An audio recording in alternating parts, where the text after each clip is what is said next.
Betrayed and murdered by the woman he gave everything to, Yahello gets a second chance at life.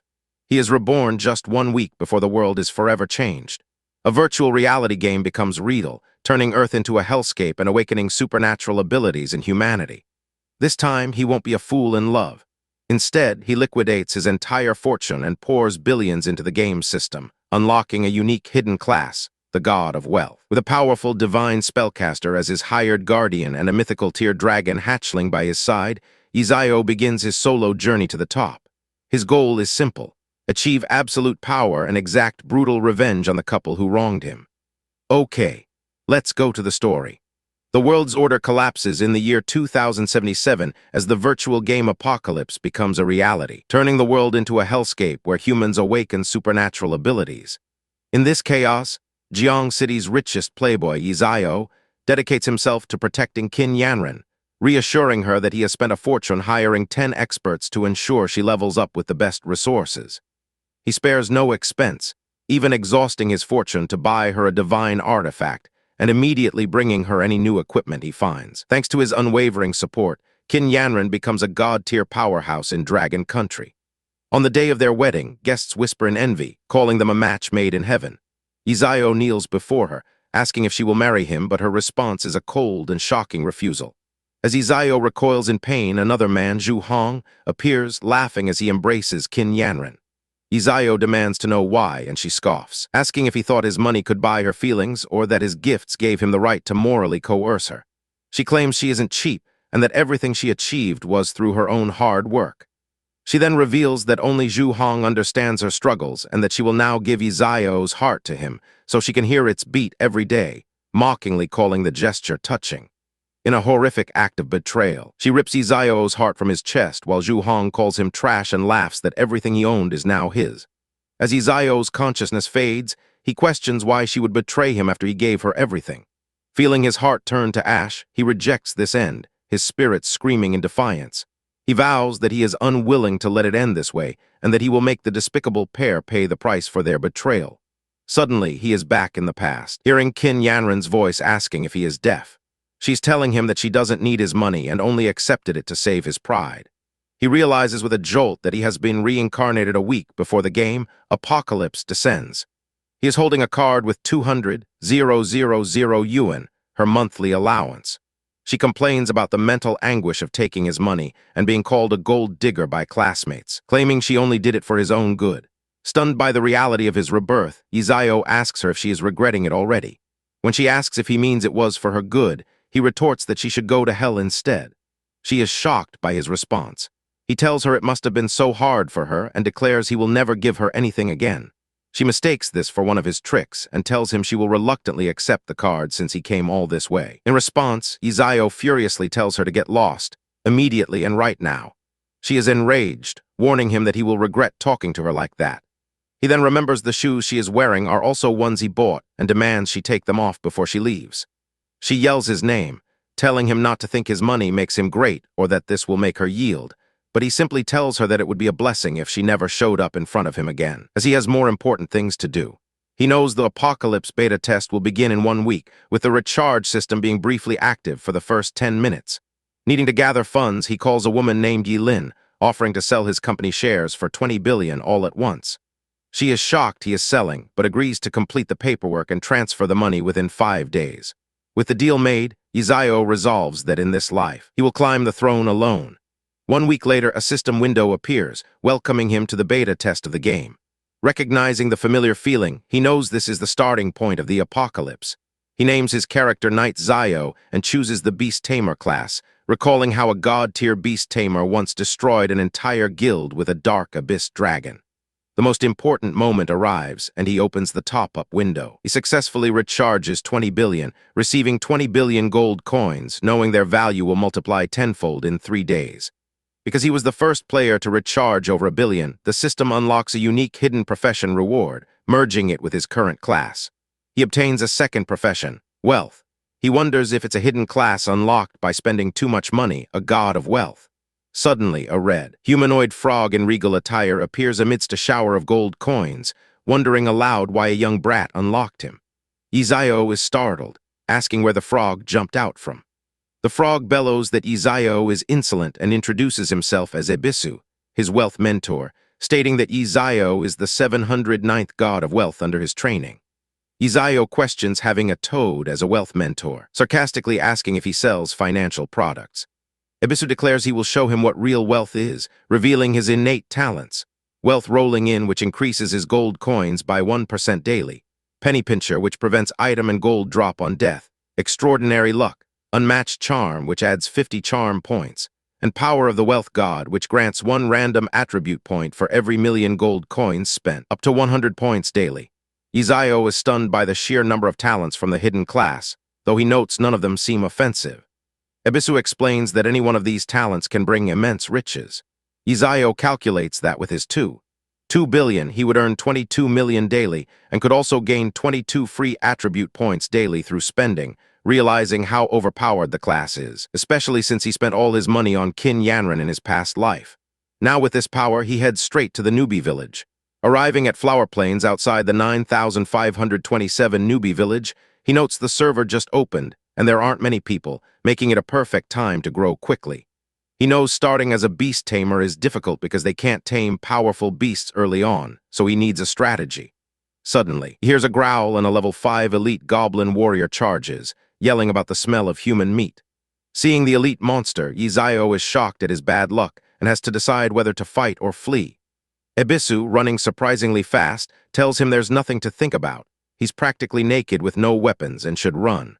The goblin chases him, screaming for him to stop running, until Yahello finally reaches the safety of the main city, narrowly avoiding death at the start of the game. Other players notice him, surprised that someone actually picked the Beast Tamer class and find it hilarious that his beast is a toad. Abyssal furiously retorts that they are the toads, and so is their whole family. He tells Yahello to go buy a beast egg from the city, but Yahello refuses, stating he isn't settling for any ordinary beast. When Abyssal asks what he wants then, Yahello tells him to follow, revealing he knows of a hidden dungeon with a god-level beast egg in a dragon's lair. They arrive at the Supreme Hall, and Abyssal questions why a level 1 player would come to a place where only level 100+ players can hire guards. A level 80 Grand Archmage guard stops them, telling Yahello to return when he's trained more, as entry requires a recommendation letter from the city lord. Yahello replies that while he doesn't have a letter, he heard the Archmage recently lost something and has come to return it. He then points to the ground, where gold coins have mysteriously appeared. More coins appear behind the Archmage, who is visibly stunned. Yahello asks if he likes them, and the Archmage immediately changes his tune, directing him to the VIP room at the War God Pavilion upstairs. Yahello dryly asks the Archmage to bring back his fierce demeanor from earlier. The Archmage just coughs and tells him to go on up. Inside, they see hireable guardians, including a level 100 knight golem. Abyssal suggests that hiring it would let him dominate the novice village, but Yahello says they are beneath him and don't interest him. He approaches a manager and states he needs to hire a divine-level golem guardian. The manager scoffs, telling him a divine-level golem is impossibly rare and that he couldn't afford it anyway, quoting a price of 1 billion per day. Yahello calmly agrees to the price. The manager, surprised, says that while it's technically impossible, he happens to know a divine-level spellcaster who might help. He explains that divine-level spellcasters are incredibly versatile, offering protection, defense, and offense all in one package. He agrees to summon them once Yahello signs the contract and confirms when he will pay the 1 billion. Yahello agrees to sign and pay whenever needed, and the manager summons the spellcaster immediately. A beautiful, powerful woman named Dolores appears, introducing herself as a divine-level spellcaster contracted to follow his orders for the next 24 hours. She seems pleased to be serving a handsome young man and asks what he needs, confidently stating she can handle anything. Yahello explains he hired her to tackle a very difficult task, but she dismisses his concerns, assuming it's just a goblin king or his family, which would be a simple matter for her. Yahello tells her not to waste time and leads the way. Outside, Dolores unleashes a massive fiery attack, generating damage numbers so large that another player wonders if their enemies were beaten into revealing phone numbers. Yahello directs her to destroy all the goblins that nearly killed him earlier. Other players watch in awe, mistaking her for a high-level NPC hireling due to her insane damage output. Thanks to her power, Yahello rapidly levels up to 10, receiving multiple notifications and bonus attribute points for being the first player in the village and worldwide to reach that level. along with the title Speed Ascender. A world announcement declares that player Knight Sorrow has reached level 10, unlocking the level leaderboard. Players across the game are shocked that someone reached level 10 in less than a day, wondering who Knight Sorrow is and if they are a GM. As players plot to find him, Yahello reflects that soon enough, when the Doomsday game becomes reality, they will all realize he is the true god. Having gained level-up attributes and 100 points from spending 1 billion, he decides it's time to head to their true destination. The world-level leaderboard now shows only one name, Rank 1 Knight Sorrow LV10. Elsewhere, a player named Stealthwalker, currently level 3, is stunned that someone is already level 10 and wonders if there's an exploit. He sees the name Yahello and notes he's never heard of him, recognizing him as a strong new rival. Yahello and Dolores arrive deep within Whispering Valley at their destination. A system notification confirms they have entered a hidden area, the dragon's lair. Dolores is shocked, feeling an overpowering aura and questioning how a dragon could reside here. She admits she isn't confident she can handle a dragon alone. Yahello, however, says he isn't dumb enough to fight a dragon and just wants to look inside first. He explains that years ago in his past life, a level 100 berserker discovered this hidden dungeon, but no one believed him, so he went in alone and never returned. Yahello bought his battle footage at a high price and discovered a rare dragon egg inside. Dolores is shocked that he plans to steal a dragon egg, which is even harder than slaying a dragon, but Yahello playfully flatters her, saying a god-tier sorceress like her can handle a mere dragon. They enter the lair and are confronted by a massive Tier 5 radiant dragon. Dolores immediately wants to retreat, stating that a Tier 3 dragon could destroy a guild and their chances against a Tier 5 are less than 1%. Despite the danger, Yahello is determined to get the egg, offering to double her commission if she just buys him some time. She initially refuses, saying no amount of money is worth it, as no one can withstand the dragon. He raises the offer to triple the commission, and she reluctantly agrees, willing to risk her life for the pay. She declares she can buy him 3 minutes at most and prepares to go all out. Meanwhile, Yahello activates several buffs, receiving blessings from the gods of life, strength, and agility, doubling those attributes. With the buffs lasting 3 minutes, he tells Dolores the rest is up to her. She unleashes her power, proving her god-tier status, as Yahello declares that for the next 3 minutes, even this wretched beast will bow before him and fires an ice arrow. He sneaks past the distracted dragon, telling Abyssal to be quiet so they aren't noticed. With 1.5 minutes left, Dolores yells that she's running out of steam. Yahello finds the egg is heavier than expected and asks the toad for help, but Abyssal's clumsy attempt causes a loud noise, drawing the dragon's attention. The enraged dragon spots them, and Yahello calls Abyssal a useless toad for his mistake. As they flee with the egg, he yells for Dolores to help them. She erects a massive ice wall, but it's not enough to hold back the dragon's breath attack. With her 3 minutes up, she tells him she's running too, as she's not invincible. They narrowly escape the collapsing cave with the egg. Dolores reminds him not to forget her commission, and a notification shows her favorability towards him has increased. He reassures her she'll be paid and begins to contract the beast, hoping it doesn't hatch into something strange. The egg cracks open, revealing not one, but 2 small green hatchlings. Dolores observes that they don't look like radiant dragon hatchlings and wonders if the dragon was cheated on. Yahello inspects the hatchlings, and a status window reveals they are mythical tier Azure Sky dragons with astonishingly high base stats and multiple powerful talents like Absolute Suppression and Dragon King.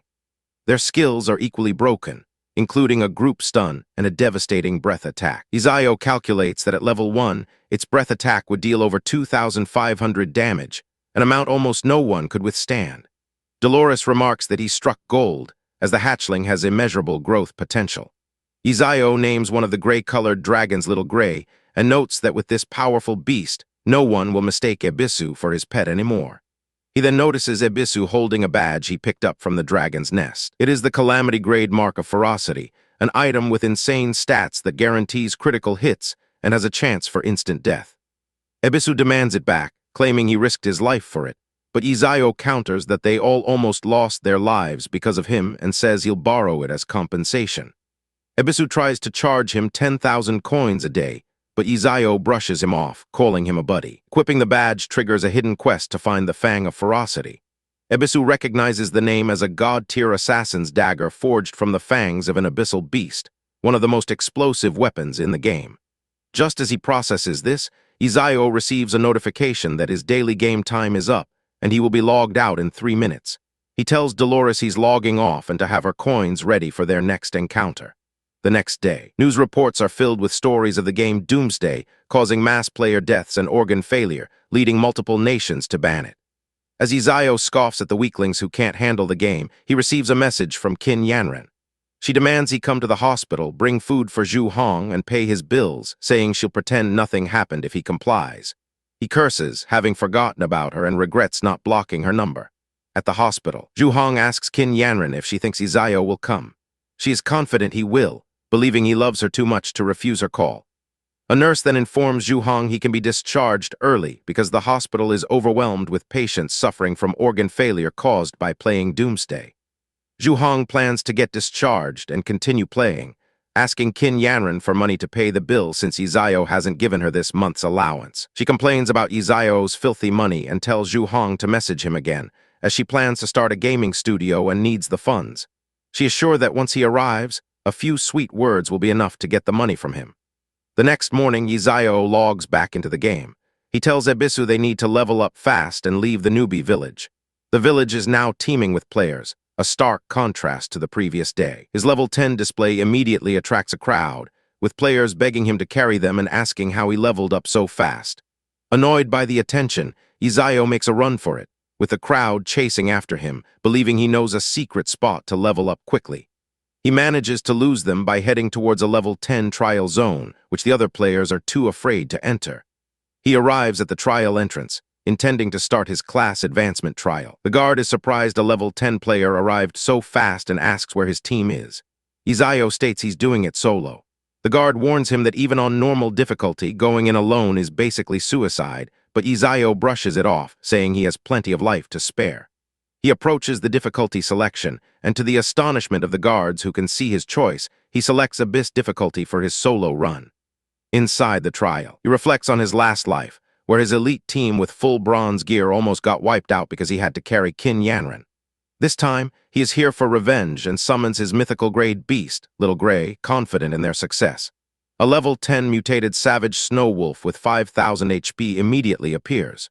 Recognizing the insane stats of the mutated monster, he orders Little Gray to attack. Little Gray unleashes its Dragon King's breath, instantly dealing 2,500 damage. The beast then follows up with quick claw strikes. The enraged wolf goes berserk, but Little Gray uses its world-shaking dragon's roar to stun the creature before finishing it off with another volley of attacks. Defeating the mutated wolf instantly raises Little Gray 4 levels, boosting its stats significantly and unlocking a new skill, Dragon Fangs, which deals magic damage and silences enemies. The monster drops 2 dark gold items, the Blood Wolf Fang Dagger and the Snow Wolf Bow. Izao is ecstatic, realizing how much better this life is compared to his last one. As he celebrates, a demonized Abyssal Tiger appears, another formidable level 10 monster with 8,000 HP. Without hesitation, he orders Little Gray to attack the new threat. A system window identifies a massive, snarling creature with glowing blue eyes as a level 10 demonic dark abyss tiger, its stats displayed for Izao to see. He mutters in frustration, realizing he must face another demonic-level monster. He commands his small, green dragon-like companion, Zio Huey, to attack the beast. The tiger lets out a deafening roar as Zio Huey flies towards it. Half an hour later, the battle is over, and an exhausted Izao complains that he would not have fought it alone if he had known how tiring it would be. He reflects on the new equipment he has acquired, a dark gold sword and a gold shield, anticipating a good profit. His other companion, a small red creature perched on his shoulder, reminds him they are not heading back yet, as the trial boss is just ahead. Izao confidently declares he is here to defeat it. The companion expresses doubt, noting that Zio Huey is only level 7, but Izao is unconcerned. He recalls that in his previous life, the final boss was merely Lord level. He boasts that Zio Huey can now easily handle 2 demonic monsters, and with their combined support, killing a Lord-level boss will be as easy as slicing vegetables. He tells his companion he will demonstrate what a true pro can do, though the companion finds his bravado increasingly unreliable as they venture deeper into a glowing blue corridor. A system message announces they have fallen into the abyss, a fact Izao dismisses with a shrug. A more urgent warning flashes, telling him he has entered an extremely dangerous area and must escape immediately. Izao reflects on his past life, where he was trapped by emotions, and contrasts it with his current life as the Abyss Envoy, wielder of apocalyptic power. He fully embraces his new identity and the Abyss itself. Before them, a colossal, horned figure emerges from the shadows, the Abyss Wanderer, a king-level boss. A system panel details its stats: level 10, unknown health, 0 strength and agility, but an immense 5,000 constitution and spirit. His companion nervously asks where the Lord-level enemy he spoke of is. Yahello is visibly shocked, wondering why the boss is king-level this time when it was Lord-level in his past life. He quickly analyzes its stats, recognizing it as a pure magic-based class with no normal attacks and extremely slow speed, but warns that a single hit from it would be instantly fatal. He sternly instructs Yahello to follow his commands precisely and not to use its skills recklessly against such a formidable foe. He orders Yahello to exploit the boss's slow speed, constantly changing positions and avoiding a direct, prolonged fight. Yahello circles the giant spitting fireballs that strike the boss's armor. The Abyss Wanderer swings its massive staff, but Yahello easily dodges. Yahello encourages his companion, telling it to keep circling and prevent the boss from casting any skills, laughing as he plans to wear the behemoth down. The Wanderer suddenly stops moving, its gaze fixing upon them. Yahello senses danger and realizes the boss is preparing an attack, shouting for his companion to dodge as the boss's staff begins to glow with intense blue energy. The companion screams in terror, asking why the creature is targeting only him as a massive energy beam erupts from the staff. He desperately calls for Yahello to save him as he flees from the pursuing beam of destruction. With no other choice, Yahello unleashes a powerful roar and dives at the boss, causing a massive explosion that vanquishes the Abyss Wanderer. As the dust settles, his exhausted companion pleads to avoid such dangerous places in the future. A series of system notifications appear. Yahello has completed the Abyss trial, Yahello has reached level 10, and as the first adventurer to succeed, he has received a reward of +5 to all attributes. Yahello teases his companion for being a coward, who retorts that Yahello ran just as fast. Before he can check the loot, a global system announcement rings out, declaring that player Yahello from the Dronzer nation has become the first in history to pass the Abyss trial, earning the legendary title, Abyss Envoy. The announcement sends shockwaves through a player-filled town square, with everyone wondering what an Abyss trial is and marveling that a player from their nation achieved a global first clear. In an ornate hall, a woman orders her subordinate to investigate Yahello, the only name on the leaderboard. Her subordinate reports that he is from Beginner Village No. 9527, likely from Jiang City, and a man orders someone to be dispatched there immediately. Meanwhile, a group of players, including a woman named Yan Ran, are amazed that someone from their own beginner village has already reached level 10. Yan Ran tells her companion that if they could team up with this pro, even rich kids like Yahello would have to look up to them. Her companion questions if a game can truly change their lives, but she insists he trust her judgment. He then asks if she contacted Yahello to help them level up, but she scoffs, saying she is not that shameless, until he reminds her about her living expenses for the month. Back in the Abyss, Yahello examines his loot, finding only an unidentifiable fragment of an abyssal stone, something he has never seen before. Deciding to have it appraised later, he tells the trial's NPC guard he needs to leave for the main city. The guard, stunned that he solo cleared the Abyss difficulty trial, quickly complies. A portal opens, and the guard presents him with a guide token and an epic tier badge of valor for his achievement. Yahello inspects the badge, pleased with its stats, before stepping through the portal with his companions, ready for the main city. They arrive in the vast, futuristic Windleaf main city, which Yahello finds surprisingly quiet compared to his past life. He tells his companion their first task is to find Beastmaster Gyudal. He explains that his companion will soon understand why they need to see him. They find Gyudal, and Yahello requests a job transfer. Gyudal dismissively tells him to go elsewhere, but Yahello specifies he wants the hidden class Beast Whisperer. Gyudal scoffs and demands proof of strength, assigning him a tedious quest to kill 100 elite monsters. Yahello refuses to waste his time on the quest, and when Gyudal calls him a useless fool, he presents his badge of valor as proof of his strength. Gyudal is stunned to see the epic badge, and even more so when Yahello corrects him that it was from an Abyss-level trial, not Inferno. He asks how many were on his team, and Yahello proudly declares he was alone. Gyudal's attitude flips entirely, and he showers Yahello with praise.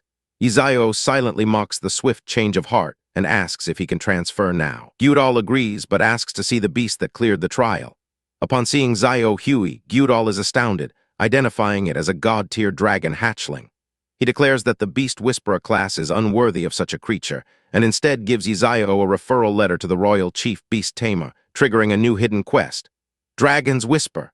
Knowing the royal city is far, Zio decides he has other hidden quests to attend to first. He leads his confused companion through the city streets towards a beautiful woman surrounded by guards, explaining she is Lady Cheryl, the wealthy widow of the former city lord. He approaches her and asks if he can help with her apparent sorrow.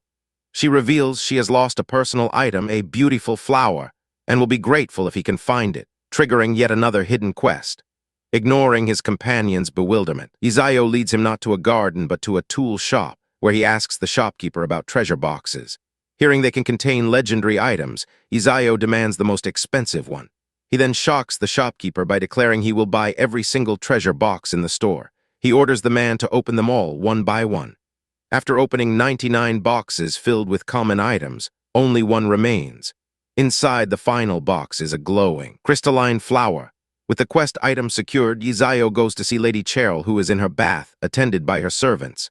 She is shocked to hear a young man has found the flower she requested. Zio presents the flower to her, and she is overcome with joy.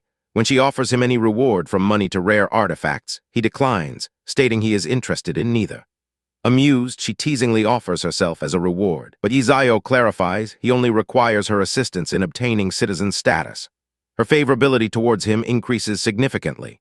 She laughs, agreeing to the simple request, and also helps him purchase a massive amount of real estate in the city's quiet West District. His companion questions the seemingly poor investment, but Zio explains that he knows a future monster attack will devastate the prosperous East District, making his property in the West District incredibly valuable. Later, after finalizing the purchase of 340 residential units and 184 commercial properties for 1.2 billion gold coins, he's given his citizenship document. He is surprised to learn he has been made a first-class citizen of the entire Dragon Phoenix Empire, a status even powerful warlords lack. Realizing Lady Cheryl must be royalty, he asks if she knows the royal beast tamer. She reveals the man is her eccentric uncle, Stir, and agrees to try and contact him for Zio. In thanks, he calls her by her first name, Sophia, further increasing her favorability. Global announcements then inform all players of Zio's achievements, unlocking the prestige leaderboard and increasing daily game time for everyone by 1 hour. This news causes a stir among the player base, with many in awe of Knight Zio's progress. Elsewhere, Yanran and her friend Huang are struggling to level up when their party members insult them, causing them to leave in anger. Huang begs Yanran to contact Knight Zio for help, and after some convincing, she agrees to message him after she logs off. From her bed, she sends a message offering to be his girlfriend if he helps them level up, but is shocked to receive a system reply stating he has deleted her from his friends list, leaving her furious. Back in the game, Zio takes his newly acquired equipment to an appraiser. He presents a dark gold pendant, and after paying a 100 gold coin fee, has it successfully appraised. The Knight pendant grants him a significant boost to spirit and strength, as well as dark attribute resistance. With his stats greatly improved, he decides to go level up in the level 20 monster area, Grey Mist Valley, while waiting for news from Sophia. He and Zio Huey easily farm the level 21 Grey Hyenas, with Zio Huey's Dragon King's breath wiping out hordes of them at once. After a few hours of effortless grinding, both Zio and Zio Huey level up to 12. Amidst the monster corpses, he finds a beginner scroll for the fireball spell. Despite his companion's mockery, he learns it, only to find it deals a humiliatingly low 31 damage. Noting the time, he prepares to log off, aware that in 2 hours the game's open beta will begin, forcibly pulling everyone in the Empire into the game and changing the world forever. As predicted, chaos erupts as people from all over are suddenly transported into the game world. Amidst the confusion, players desperately search for Zio, believing the top-ranked beta tester holds the key to logging out. In a high-level meeting, a player named Budong Russian learns that Zio has already left the beginner village, a feat no one else has managed. Recognizing Zio's extraordinary nature, he orders his men to find him at all costs. Just then, Zio receives a message from Sophia, summoning him to the Duke's manor with news about the royal beast tamer. He eagerly sets off. Excited by the quick progress, 2 players in the beginner village discuss their inability to log out, worrying that they might be permanently trapped, while noting that the top-ranked player Zio is already level 12 and has left the village. A warrior informs his companion that Izao is far ahead of everyone, including the beta tester Chen Kuang, and suggests that Izao must be found at all costs. Meanwhile, Izao receives a message summoning him to the Duke's manor regarding news on the royal beast tamer and heads there immediately. Inside the manor, he meets the beautiful Sophia, who greets him affectionately, making Izao blush at her attractiveness. Sophia informs him that although Uncle Stir is traveling, he left instructions on how to unlock a hidden class located in Fengyi City, specifically within a hidden dungeon beneath a powerful dragon's lair. Izao recognizes the location as the cave maze from his past life, but is surprised to hear a dragon guards it now instead of the demonized boss he remembers. Despite the danger, Izao assures a worried Sophia that he has his ways and summons his sister Tao through a magical portal to assist him. A voluptuous sorceress named Tao emerges, complaining that Izao only calls her when he needs help with difficult tasks. When Izao reveals the target is a dragon, Tao complains about her previous injury from stealing a dragon egg, but she quickly agrees to help when Izao offers the location of the Holy Spirit Spring as payment. They travel to the Dragon Mountain Range, where Tao notes that the peaceful scenery likely hides dangerous level 80 monsters.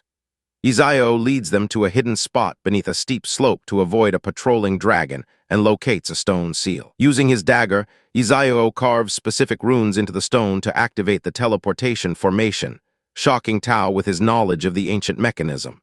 The gate rumbles open, and they enter the dark cavern maze, where a system notification warns them of a strict time limit and eerie creatures. Tao feigns bravery despite her nervousness, and Izao asks her to cast a concealment spell to hide their presence. Izao navigates the maze with perfect familiarity, bypassing elite monsters and traps, explaining to a skeptical Tao that he has cleared this maze hundreds of times in his past life. They eventually reach the end of the maze and find the level 100 maze guardian, the Yin spirit beast, sleeping near a treasure chest. Izao instructs Tao to prepare a defense buff while he sneaks over to open the chest. Inside, he finds a rare cooldown stone, but his looting wakes the massive beast, which immediately attacks with a frost shock. Tao screams for Izao to run while she casts a defensive magic formation to protect them. Izao realizes the cooldown stone can reset his most powerful skill and decides to fight, telling Tao to unleash her full power.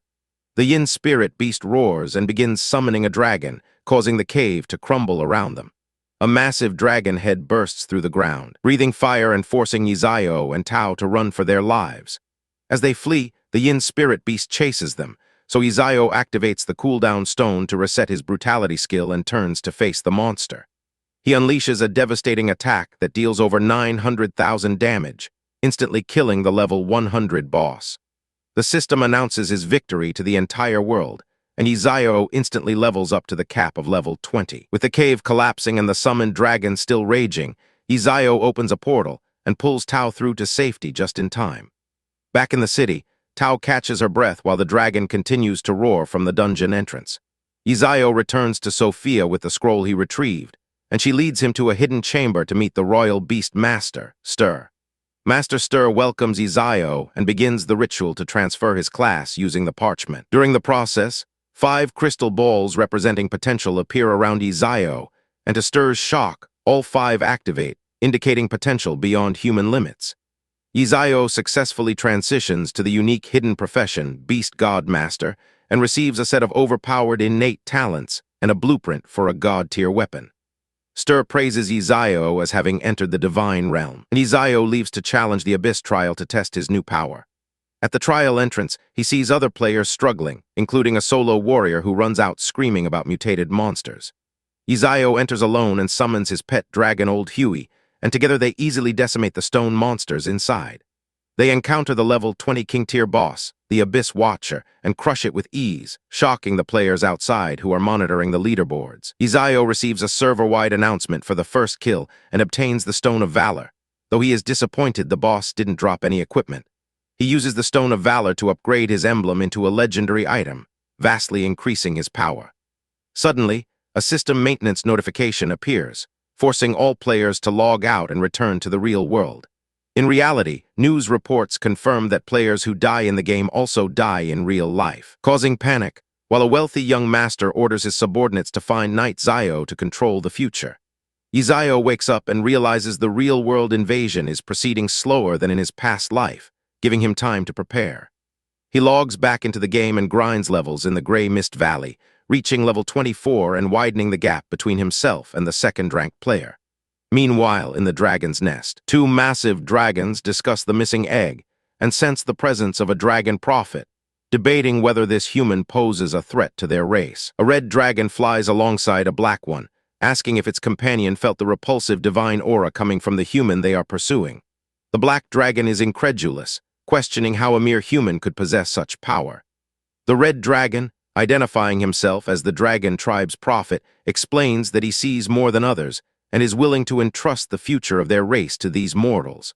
The black dragon calls the decision reckless, but the red dragon insists there is no time to waste, claiming a great darkness is coming, and this mortal represents their last hope. Below them, a group of players celebrates their arrival at Windleaf Main City, proud to be the first to reach it after the renowned player, Knight Zio. The two massive dragons then soar over the city, snatching a screaming player into the air. Onlookers are stunned by the size of the Judgment Dragon and speculate that the person it's carrying must be Knight Zio. A player suggests they follow, but his boss quickly shuts down the idea, warning that a single sneeze from such a creature could annihilate them all. The city's forums and chat channels explode with news of a dragon boss capturing a player, possibly Knight God himself, with many players joking that the dragons are power-leveling him. Meanwhile, Izio, captured by the Black Dragon, recognizes his captors. His small dragon companion, Little Gray, telepathically reminds him of his past transgressions, stealing an egg from one and looting the other's home. The Black Dragon asks if he is afraid. Izio defiantly tells it to do as it wishes, before sheepishly admitting that of course he's afraid, and anyone who claims otherwise is a fool. The Red Dragon reassures Izio, explaining that the dragon egg he took is the last hope for their race, and that they have brought him here to bestow a great opportunity upon him. When Izio asks if they mean Little Gray, the dragon is outraged by the disgraceful name, though Izio retorts that Little Gray likes it. With no time to spare, the two dragons begin to chant in the name of the dragon god. Izio panics, pleading for his life and denying any involvement in the egg theft, but a brilliant golden light envelops him as the dragons bestow the blessing of the dragon clan. An immense power surges through Izio as he absorbs a part of the dragon god's power, causing him to scream in agony. Simultaneously, the game's official forums are buzzing with discussions about Knight Zio remaining at level 30 for 3 days straight, leading to widespread speculation that the new top player has fallen from grace. In a tavern, players gossip about the incident, with one cynically suggesting that Knight Zio made a shady deal with the dragons for power and is now paying the price. Just as another player claims to have inside information confirming Knight Zio's downfall, Izio reappears in the game, a system notification congratulating him on receiving the dragon god's blessing and becoming stronger. Izio awakens in a high-level area, the dragon's gone. Checking his status, he discovers a new skill for his God of Fortune class, Money Shield. The skill converts 1% of his current gold into a shield with no cooldown or duration limit, capable of blocking all forms of damage, making him virtually invincible with his 81 billion gold coins. He then inspects his Beast God Controller class and finds a new innate talent called Infinite Beast Mastery, which completely removes the limit on the number of beasts he can tame. Overjoyed by these unbelievably powerful upgrades, he profusely thanks the dragon gods, vowing his eternal loyalty. Izio makes his way to the level 30 trial hall, where the guard recognizes him as Lord Knight Zio and asks if he intends to challenge the Abyssal level trial. After Izio confirms, the guard opens a shimmering blue portal, wishing him luck as he steps through. He arrives in a desolate, frozen wasteland, immediately complaining about the cold. A massive snowball hurtles toward him, which he narrowly dodges. His companion, Little Gray, reminds him to use his new shield. A colossal, white-furred yeti rises from the snow, and Izio summons his other pet, a large brown dragon named Lao Hui, urging it to show its power. Lao Hui, now a majestic green celestial dragon, unleashes a torrent of dragon breath, instantly vaporizing the yeti. Izio is stunned by the overwhelming display of power, and a quick check of Lao Hui's stats reveals the insane buffs it received from the dragon god's blessing, including massive damage boosts, damage reduction, and a set of overpowered skills, making it utterly broken. Suddenly, hordes of monsters swarm the icy plains. Izio grins, telling Lao Hui to go wild and slaughter them all. The dragon obliges, wiping out swaths of enemies with its fiery breath. A system-wide announcement declares that Knight Zio has become the first player to clear the level 30 Abyssal level trial, sending the player base into a frenzy. In another location, a rival player notes Zio's limitless potential and resolves to meet him, intending to recruit him. Zio examines his rewards, including a heroic radiant stone to upgrade his emblem, before heading back to the now bustling Fenghai main city. At a crowded appraisal shop, the owner shoos away a regular customer, but immediately welcomes Zio upon recognizing him as a first-class citizen. Zio asks him to enhance his heroic emblem first.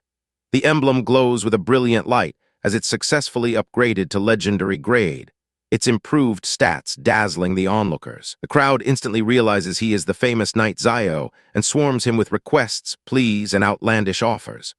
Overwhelmed, Zio asks the appraiser to identify his other items, which are all revealed to be dark gold grade, causing another wave of desperate begging from the crowd. News of Zio's appearance and his legendary gear spreads like wildfire on the forums, drawing a massive mob to the shop. He manages to slip away from the chaos, only to be confronted by a man in red armor who introduces himself and proposes a business deal. Zio scoffs when the man offers him real-world power, status, and wealth in exchange for his allegiance. Feigning agreement, Zio then states that he dislikes the man's cocky attitude and decides to give him a manual respawn to teach him some humility. Before the man can react, Zio blasts him with a fireball, killing him instantly in the middle of the main city. The man's stunned followers protest that killing is forbidden, but Zio simply tosses them the dead man's loot as compensation and walks away. When the city guards arrive, the captain is furious until he realizes the perpetrator is Zio, a first-class citizen.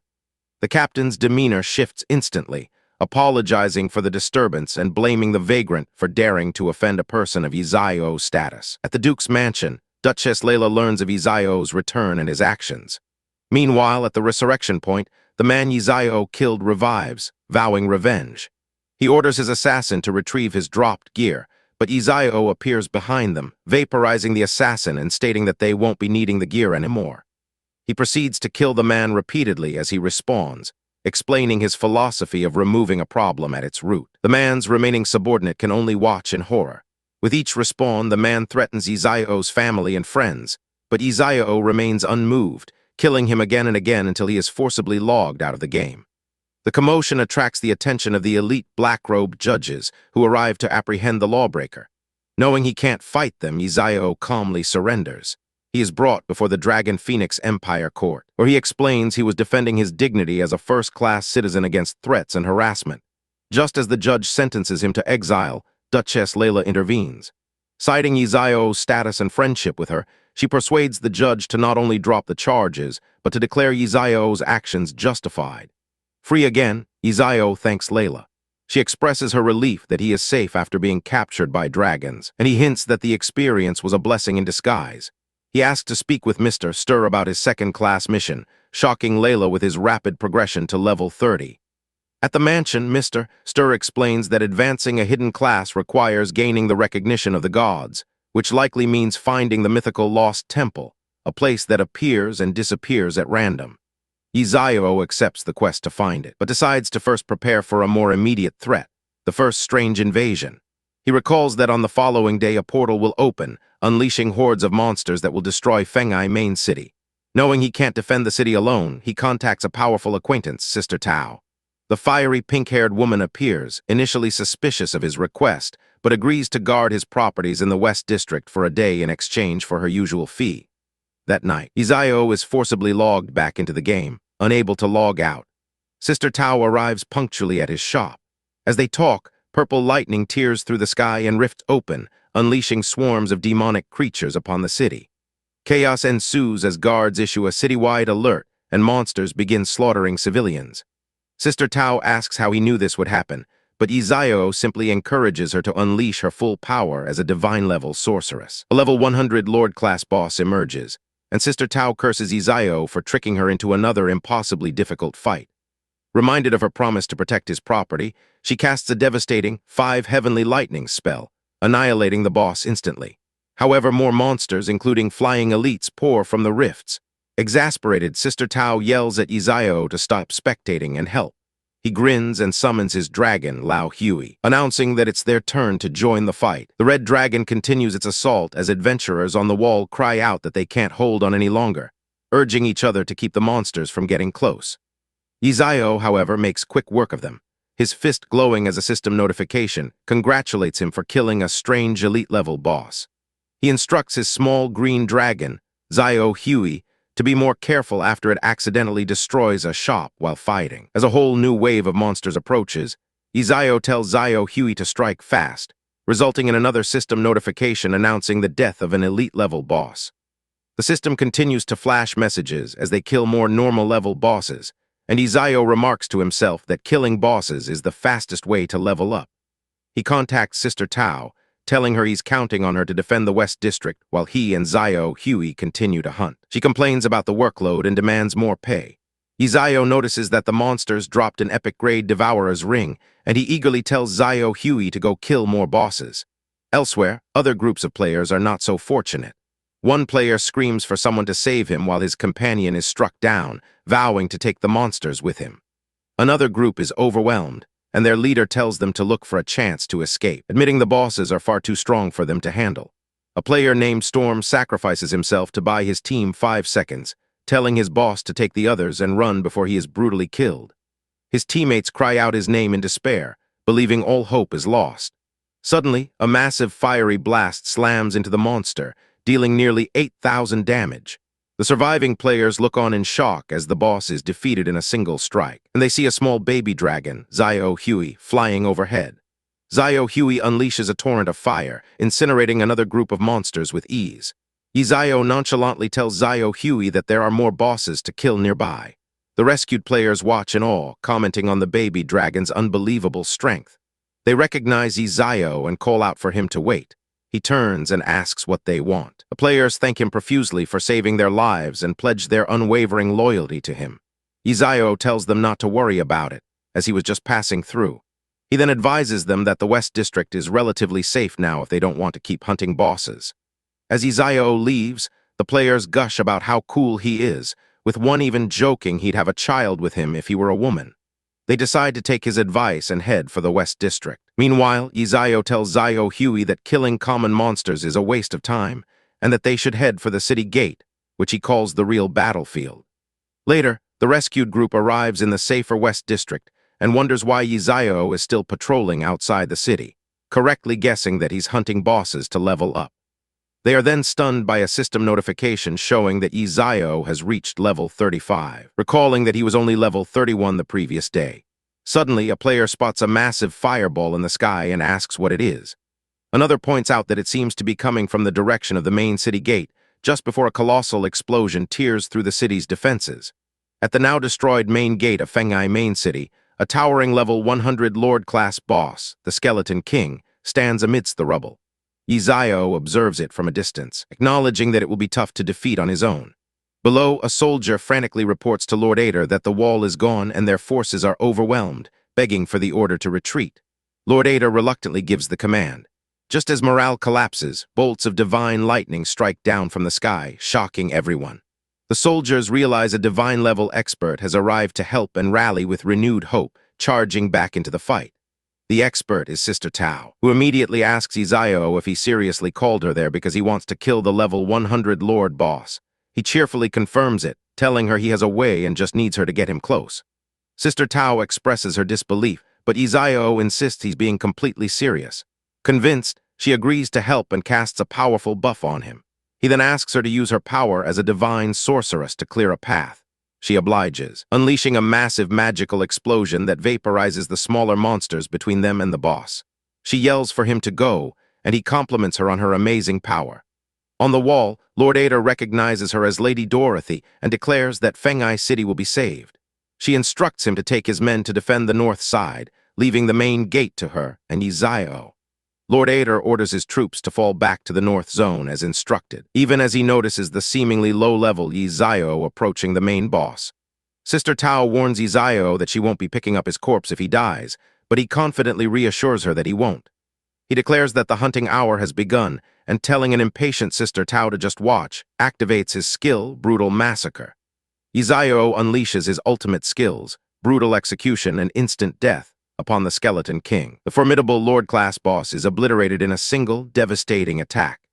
Yizayo cheers his success while Sister Tao stares in stunned silence, unable to believe he took it down in one hit. A world announcement immediately follows, congratulating the Chinese player Yizayo for successfully killing a level 100 Lord-class boss, achieving the first kill, and earning significant rewards for the entire China war zone. The players he rescued earlier are in absolute awe, realizing he left them to go slay the boss, and they enthusiastically decide to start a fan club dedicated to him. As he loots the boss's remains, picking up several epic-grade items, Yizayo remarks on the superior quality of the rewards. Zio Huey then presents him with another find, an artifact. Yizayo examines the frenzied horn of the destroyer, praising Zio Huey's good luck and noting that the rewards from the invasion surpass even those from a legendary quest. Just then, the remaining strange monsters begin a full retreat. The players throughout the city erupt in cheers, celebrating their hard-won victory. In his office, the governor awakens and is informed by his aide, Turn, that the invasion ended an hour ago. The governor is shocked, but Turn explains that Lord Yizayo and Lady Dorothy were responsible for repelling the monsters. Deeply impressed, the governor instructs Turn to arrange a meeting immediately, as he wishes to personally thank the city's saviors. Yizayo and Sister Tao arrive at the governor's residence, where he thanks them profusely for their brave assistance, without which Fenghai City might have fallen. Sister Tao modestly gives all the credit to Yizayo for personally defeating the Lord-level boss. After Sister Tao, also called Lady Dorothy, departs for the Supreme Temple, the governor explains to Yizayo that much of the city is in ruins, and he needs to acquire property in the still intact West District for rebuilding. The situation is complicated, as he learns that most of the properties there are already owned by Yizayo. Yizayo graciously agrees to transfer ownership of most of his properties for a fair price, asking only to keep a few large shops for himself. After settling the property deal, Lady Dorothy, who is also called Layla, proposes to the governor that the royal family should grant Yizayo a noble title for his heroic deeds. The governor wholeheartedly agrees and supports the decision. Yizayo thanks them both, but they insist it is what he deserves for saving their city. Far away, a woman weeps while looking at her phone. She angrily curses a man named Huang for being useless, as he was defeated by a single monster despite her buying him expensive gear. Realizing her mistake in trusting him, she decides her only hope is to find Yizayo, convincing herself that he treated her the best and that they can reconcile if she apologizes. As players from all over flock to the safety of Fenghai City, trying to buy property and scrolls, Yizayo decides it's time to upgrade his new equipment. He visits a local blacksmith, who is honored by his presence but laments that his shop was destroyed in the invasion. Yizayo leads him to a new location, revealing a fully equipped, top-tier forge that he owns. He offers the blacksmith ownership of the shop, leaving the man speechless with gratitude. Yizayo asks the blacksmith to start by identifying a powerful artifact he acquired. The blacksmith examines the item and admits that even with the most advanced identification devices, he cannot guarantee success. His attempt fails, and he apologizes profusely, explaining that no one has ever successfully identified an artifact before. Understanding the difficulty, Yizayo asks him to identify his 3 new epic-grade items instead, which the blacksmith confirms will be no problem. Afterward, Yizayo heads to the governor's office, where he sees a woman being turned away by the guards. When the guards see Yizayo, however, they immediately grant him entry. Yizayo gets straight to the point with the governor, stating his intention to search for the lost race. The governor is skeptical, explaining that they vanished over a century ago and finding them would be nearly impossible. Undeterred, Yizayo asks him to issue a massive bounty for any information leading to them, 5 million gold coins and 3 dark gold-grade equipment pieces. The governor agrees to the generous reward. Soon after, a system announcement declares that player Yihan has become the first to complete the level 40 Abyss trial. Inside the trial grounds, Yizayo battles an Abyssal guide. He takes a heavy blow, but his money shield ability absorbs the damage, saving him from certain death. After the trial, he reflects that Zio Huey's stats have skyrocketed thanks to the Dragon God's blessing. He finds a 4th fragment, wondering how many more he needs to complete the set. He then receives a message from Governor Aaron, who has news about the lost race. As Yizayo hurries to the governor's office, other players spot a group of dwarves in the forest and rush to be the first to report it and claim the bounty. The governor confirms the sighting, and the informant who saw them explains he stumbled upon them while hiding during the invasion. Yahello asks to be taken to the location at once. Meanwhile, a group of players attempts to capture one of the dwarves to claim the reward. One player mocks the dwarf's seemingly low 80-point hammer damage, only to be instantly killed by a follow-up lightning strike that deals over 87,000 damage. The other players flee in terror from the dwarf's incredible power. A dwarf named Dulin complains to his companion Thor about the nuisance of humans. Dulin continues to vent, saying he would have smashed all the humans if it weren't for the sake of his tribe. At that moment, Yahello arrives with his guide. The players hiding nearby buzz with excitement. The guide warns Yahello that the dwarves are extremely temperamental with insane damage output, but Yahello is unconcerned and dismisses the guide, deciding to approach them directly. Dulin sees him coming and prepares to attack, but Thor stops him. Thor remarks that this human looks rather pleasant, and Dulin, to his own surprise, finds that his urge to smash him has vanished. Thor asks Dulin if he can smell the powerful scent of divine artifacts coming from Yahello, noting there seems to be more than one. Dulin agrees, adding that the aura feels like it might even surpass that of divine artifacts. Thor then detects another, more familiar scent from a time long past, and with a look of awe, he realizes it's the scent of a god, the aura of a great deity. The dwarves marvel at the divine presence emanating from Yahello. Thor observes him more closely and is stunned by his incredibly high spiritual power, concluding that he must be blessed by the gods. The onlooking players are bewildered that the dwarves aren't attacking Yahello, with one cynically remarking that even stern-looking dwarves are two-faced hypocrites, while another jokes that one can't apply sense when dealing with a god. Yahello introduces himself and states he requires their help. They assume he wants a weapon forged, but he clarifies that he is searching for the Lost Temple to complete his class advancement quest. The dwarves explain that the Lost Temple is sacred, and he must first prove himself a righteous person. As a test, Yahello offers them an artifact to identify, one that no human blacksmith could decipher. The dwarves scoff at the incompetence of human blacksmiths, calling them trash, and confidently tell him to show them the item. Upon inspection, Thor notes that it doesn't appear to be a forged item, but rather a natural artifact created by the fusion of elemental forces.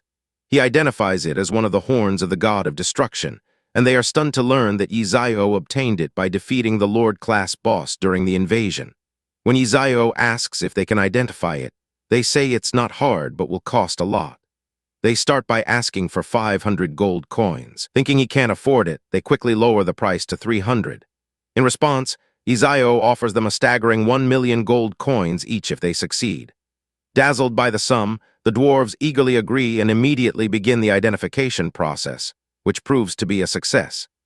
Yahello is impressed with the dwarven craftsmanship as he reviews the artifact's astonishing stats and description, which now includes the term divine power. The dwarves eagerly ask for their payment.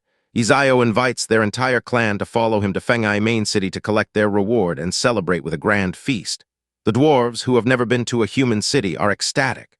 Their arrival in the city causes a stir among the other players, who realize this could be an opportunity to have powerful gear crafted. The dwarves feast heartily, proclaiming it's the most delicious food they have ever eaten. During the meal, Yahello asks Thor about the Lost Temple. Thor agrees to help and gives him an ancestral temple detector that will react when near the location. However, he gives Yahello a stern warning, advising him to abandon his quest because a truly terrifying being lies within that sacred place. The dwarf explains that while his ancestral temple detector can locate the fire temple, he strongly advises Yahello against going, warning of a terrifying creature lurking within its fiery domain. He recounts a grim history. Their ancestors, guided by the fire god himself, fled the temple long ago and were warned for all generations to stay away. Despite the dire warning, Yahello is resolute, stating that the temple is crucial for his class change and he must go. Impressed by his courage, the dwarf offers him 2 items for his journey, the temple detector and a rare fire spirit king's crystal, a token of thanks for his generosity. Yahello inspects the crystal, noting its incredible quality which grants a 90% fire resistance buff for 3 hours. He asks if there are any more offering to pay, but the dwarf explains it's one of a kind. Instead, he provides several lesser fire spirit crystals. Accepting the items, Yahello bids the dwarves farewell, telling his companion Lao Hui that while he must go to the temple, he cannot go alone. Elsewhere, a woman with pink hair, Sister Tao, admires herself in a new robe, confidently musing that soon the old gods in the temple will be no match for her. Her solitude is interrupted by Yahello's arrival. She immediately complains that he only appears when there's trouble. He feigns innocence before calmly announcing his plan to visit the fire temple. Shocked and calling him crazy for provoking a god, she flatly refuses to go, even when he tries to negotiate a reward. She argues that the temple's location is unknown, but her resolve wavers when Yahello produces the dwarven compass that points the way. Confirming its authenticity, she asks his reason for such a dangerous quest, and he replies it's for his class change. Just as she agrees to take a week to prepare, Yahello insists there is no time and they must leave immediately, tempting her with the promise of countless treasures within. Reluctantly, she agrees, grumbling that he'd be helpless without her protection. 2 days later, they trek through a scorching, volcanic landscape. Sister Tao complains about the oppressive heat, wondering if they were tricked. Yahello reassures her the compass's strong reaction means they're close, just as a level 100 molten mud crocodile erupts from the ground. He casually leaves the monster to her, prompting her to use an ice spell to cool him down after dispatching it. Their relief is short-lived as a massive horde of crocodiles swarms them. As the compass reacts violently, a colossal, ornate gate rises from the molten lava ahead, revealing the entrance to the fire temple. Yahello recognizes the legendary gate, a sight that even Sister Tao has never witnessed. As the crocodiles charge, he activates his 5 Thunder Strike and Money Shield skills. He asks Sister Tao for a speed buff, telling her to cover his charge while Lao Huey holds on. He plunges through the fiery threshold, his health ticking down from the intense heat despite his resistance crystals. Enduring the searing pain, Yahello screams in defiance, shouting that nothing, not even the gods, will stop him. He bursts through into a vast, desolate ruin.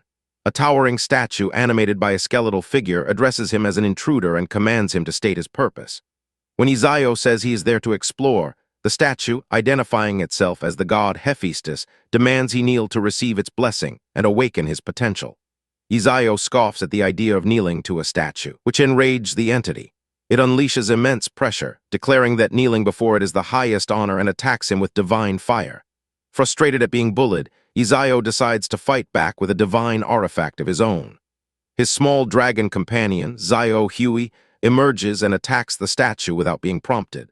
Zio Huey unleashes a devastating dragon breath, inflicting massive damage. Yahello muses that the hatred dragons bear for gods runs deep. The enraged god statue curses him, warning that his actions could release a sealed demon and threatening to drag him to hell. As system warnings flash, urging him to evacuate, Yahello realizes he has truly angered a god. The temple begins to shake as a powerful presence descends, and he fears he has no chance of survival. Suddenly, another voice echoes through the hall, declaring that Hephaestus deserves to die. The temple quakes violently, throwing Yahello to the ground as his money shield rapidly drains to protect him from the collapsing structure.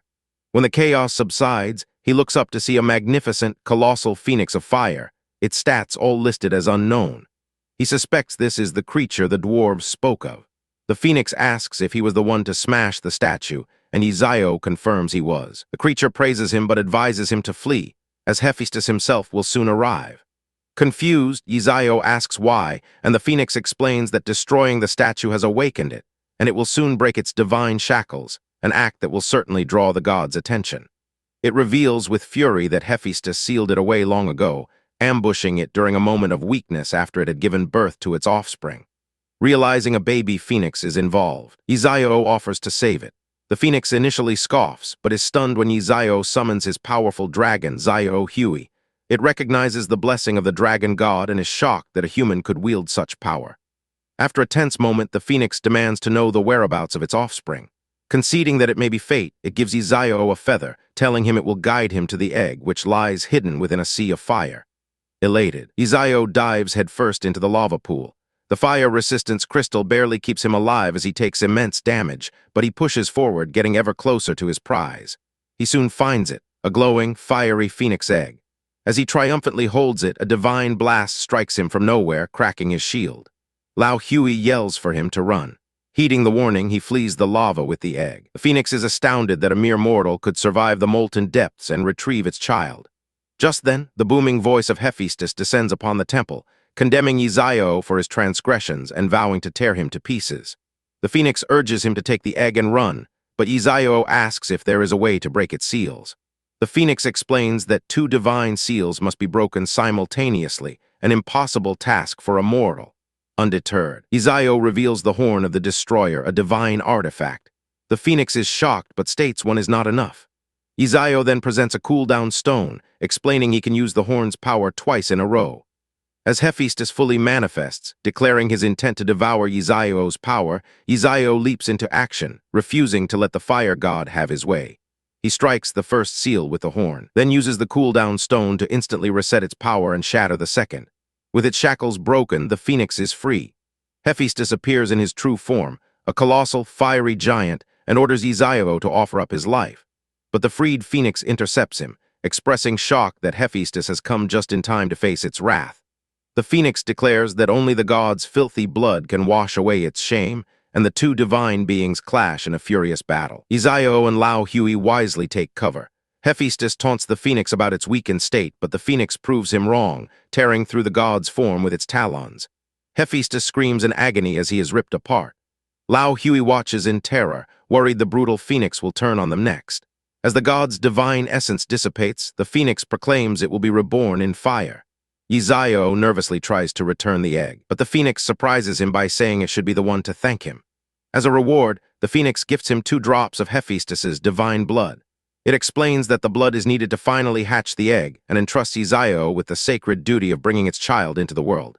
The Phoenix warns that the temple is collapsing and that news of the god's fall will spread, urging him to leave quickly.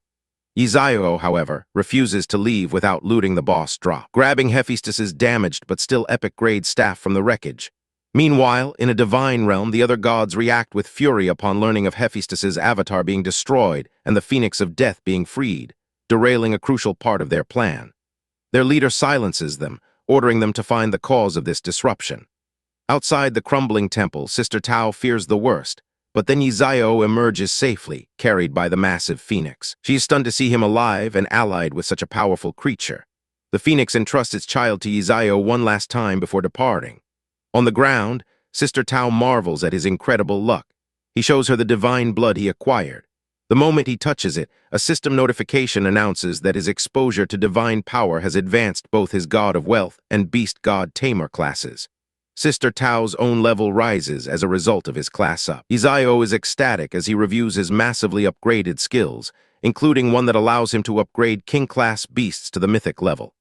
As they celebrate, the Phoenix egg in his arms begins to crack. A timer appears, indicating it will hatch in 72 hours. Realizing his power-up has initiated the process, Yahello decides it's time to head home and wait.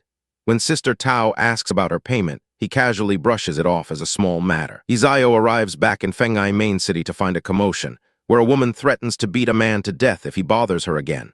He approaches to ask what's happening and is stunned to see the city lord, Aaron, dressed in a puffy white costume that looks like a grain of rice. Aaron greets him, and Yahello asks what he's playing at with the ridiculous outfit. An aide pulls Yahello aside, explaining that the city lord is doing this to help rebuild the city. He reveals that since Yahello brought the dwarves, the city lord has been unsuccessfully trying to persuade them to help, so he decided to cater to their preferences after hearing they liked rice.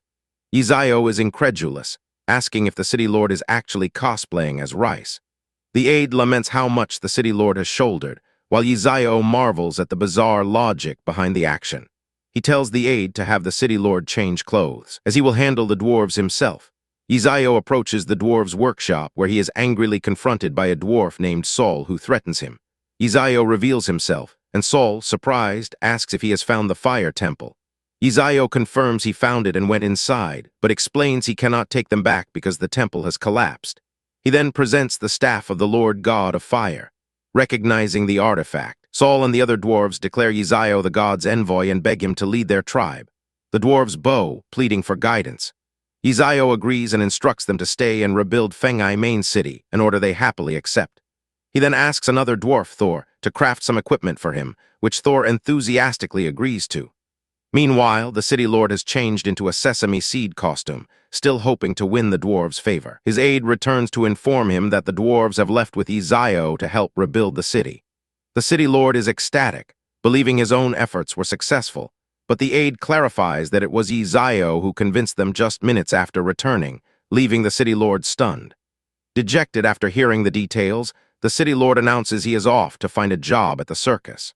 The scene shifts to the Duke's palace, where a royal envoy complains to Sophia about Izayo's arrogance, making it impossible to confer his title from Prince Karami. Sophia coldly asks if he is using the prince's name to pressure her. The envoy suggests she use her influence over the love-struck prince to resolve the matter, but she tells him to have the prince give up on the idea. As the envoy protests, Izayo arrives, asking Sophia if he is late. A smug, gray-haired man named Albert mockingly addresses Izayo, dismissing him as a coward not even half as good as the prince. Izayo calmly states he's in a good mood and wants to kill someone for fun. Enraged, Albert threatens him, but before he can finish his sentence, Izayo moves in a blur of red slashes and kills him instantly. He nonchalantly apologizes for hitting too hard and asks the remaining terrified envoys if they have any objections. They quickly denounce the dead Albert and praise Izayo's noble act. Izayo then asks who can make a decision on his title, and a deputy immediately steps forward, assuring him it's no problem at all. A world announcement then declares that player Izayo has become a Viscount, unlocking the fiefdom system and increasing game time for players. Other players are shocked by his rapid progress, celebrating the increased game time and the possibility of Izayo recruiting followers for his own force. Sophia then informs Izayo that merchants are offering high prices for his shops now that the dwarves have settled in, and he agrees to meet them. He is immediately swarmed by eager merchants offering millions of gold coins. Izayo tells the crowd he will sell, but it will cost extra. The merchants readily agree, shoving bags of gold at him as a deposit. A golden light surrounds Izayo as his money rolling in skill triggers, increasing his gold. Checking a forum, he sees players celebrating the news and speculating Fenghai City will become the next imperial center, but also sees warnings about foreigners arriving in Jiangcheng. He realizes they must be coming for him, and thinks to himself that they are unaware of the big event happening that night. Suddenly, players everywhere are ejected from the game into reality, feeling a new power surge through their bodies. In his apartment, Izayo understands that the game and reality are merging. Prompted by a system message, he extracts the money shield skill, confirming that game attributes are now integrated into reality. Declaring it's time to settle some accounts, he leaps from his high-rise building, landing safely on the street below to begin his hunt. Across the city, people react to their newfound powers with a mix of excitement and fear, with some planning to use their skills for personal gain or mischief. Izayo arrives at the Yi Group Villa district where he is ambushed by 3 thugs. One boasts about his friend being a high-level player, but Izayo sighs at their stupidity before dispatching them with ease. He then crashes a lavish party being held by the Yi Group, appearing in the center of the room to everyone's shock. The future head of the group, Yilin, mocks his masked appearance. Izayo asks if Yilin recognizes his voice, causing the crowd to murmur his name in disbelief. Izayo confronts Yilin directly, asking if he was involved in the car accident that killed his parents 10 years ago. A man tries to stop the drunken Yilin from speaking, but Izayo casually flicks a finger and sends the man flying, killing him instantly. He demands the full truth from Yilin. The crowd is horrified, realizing he must be the legendary player from Doomsday. Yilin defiantly confesses to tampering with the car, laughing that it's a pity Izayo didn't die too. Izayo, his eyes glowing red, calls him a complete beast. Yilin vows to kill him and offers a dark gold equipment reward to anyone who does it, but is shocked when no one moves. Izayo scoffs, asking if they dare, before grabbing Yilin's hand and beginning to break his bones one by one. Ignoring Yilin's screams and pleas, he continues the brutal torture. He tells the beast to go down and admit his mistake to his parents before delivering a final, fatal blow. With Yilin dead, the terrified onlookers immediately change their tune, praising the kill and denouncing Yilin as a monster. Izayo tells them to stop pretending, declaring that none of them will escape.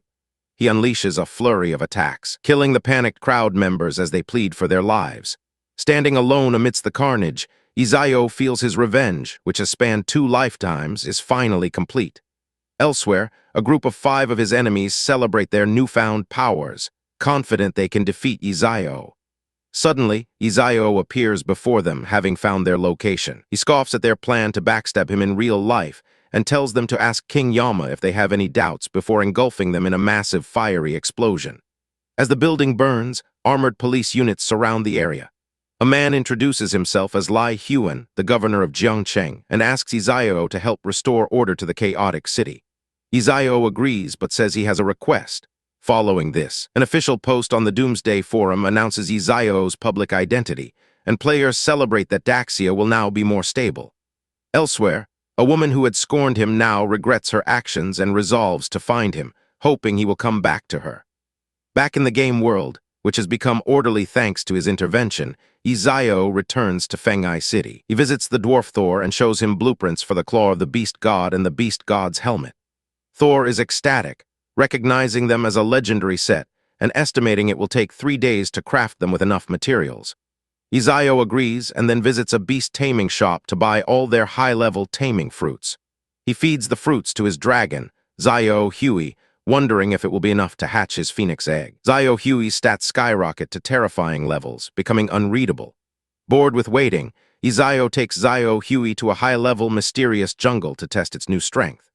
The dragon easily obliterates a demonized boss, the ginseng giant, causing both Yahello and Huey to level up to 41. Yahello praises his companion but notes the extreme experience required to level up now, deciding to venture deeper into the jungle for more monsters. Meanwhile, other players check the world rankings and laugh, thinking Yahello's leveling speed has finally slowed down. A group of players discusses the game's difficulty, with one sarcastically commenting on how proud another must be, pointing out that since the master, Yahello, is already level 40, the difficulty can't be compared to that of level 10 players. Another chimes in, noting that even the top player's upgrade speed has slowed, speculating that the experience required after level 40 must be frighteningly high. A third player laments that it might take them a month or two just for one level, wondering if reaching level 100 would take 10 years. Meanwhile, Yahello stands over a defeated beast, remarking that even after killing a boss, he still hasn't leveled up. An unseen companion asks him if it's almost time for the phoenix egg to hatch. Yahello agrees that it should be about time, deciding to take it out for a look. He pulls out a large, glowing orange egg, feeling excited as it begins to wiggle and move.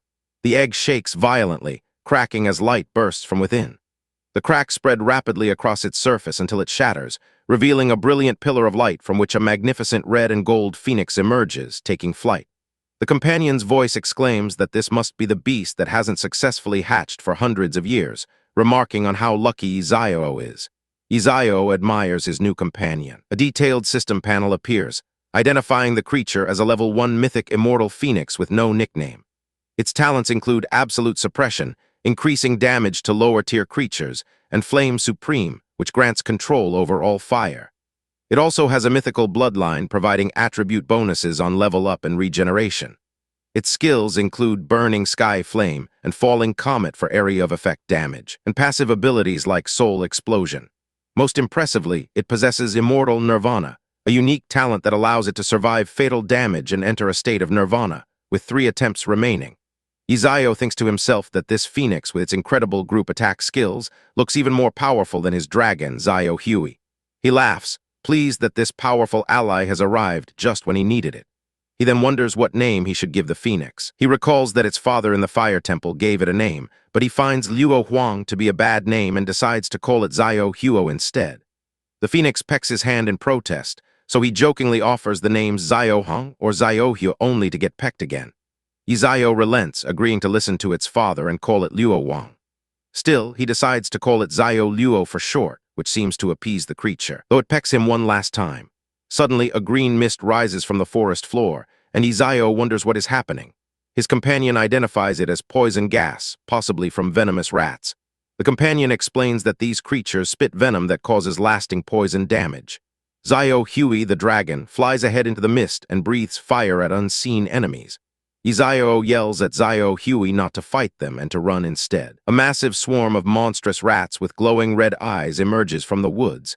Yahello is shocked by their numbers and screams for his companions to run. As the rats close in, he decides they must fight. He calls out to Luo, the phoenix, telling it to show them what it can do. The phoenix screeches and unleashes its burning flames attack. A wave of fire engulfs the forest, incinerating the rat swarm. Damaged numbers float above the dying creatures. A barrage of system notifications announces the successful kills of poisonous rats and the experience gained. Yahello laughs, comparing the spectacular sight to setting off firecrackers. The phoenix continues its fiery assault, leveling up in the process. A torrent of system notifications floods Yahello's vision. He has been raised to level 42, then to level 43, while his beasts Huey and Huang also level up and gain stats. Yahello laughs triumphantly, exclaiming how cool the rapid power increase feels. Elsewhere, players are stunned as they watch the world rankings. One points out that Master Yizayo advanced 2 levels in a single day. A moment later, another shouts in disbelief as the rankings update again, showing Yizayo has reached level 44 just minutes after hitting 43, declaring it impossible. The news spreads like wildfire, with players exclaiming that he's leveled up again to 45, then 46, with one wondering if he's dreaming. The online forums explode with posts from awestruck players, one offering his knees to the master who shot straight to level 47, feeling completely blown away after just having said his leveling was slowing down. Yizayo reflects that he only gained 5 levels after killing all the poisonous rats within a mile radius, concluding that monsters in groups give much less experience. He thanks Zio Luo for its hard work and decides they should continue deeper to strive for level 50. They venture further into the woods, encountering a new group of rhino-like beasts. Yizayo shouts for Zio Luo to get to work. The phoenix swoops down, unleashing another devastating fire attack. Yizayo receives more notifications as his beasts level up, and he himself reaches level 48, feeling pleased that he's not far from level 50. Suddenly, he notices a system message. It's a notification from Fenghai Main City, informing him that his beast god suit is complete. He tells his pets they are going back to take a look. Back in the city, he meets with the blacksmith who confirms the suit is ready. The smith proudly introduces the work of art, explaining that during its creation, he discovered it had hidden functions. He reveals that the appearance of the claw of the beast god can be displayed or hidden. A system panel shows the epic-grade equipment stats, including a powerful passive bleeding effect. The blacksmith also presents the beast god helmet. As Yizayo equips the helmet, a notification confirms the set attributes have been activated, granting a beast god's blessing. The companion's voice remarks that the activated set attributes are terrifyingly powerful. The voice then teases Yizayo, saying he looks ugly in the helmet, but Yizayo thinks it looks pretty good.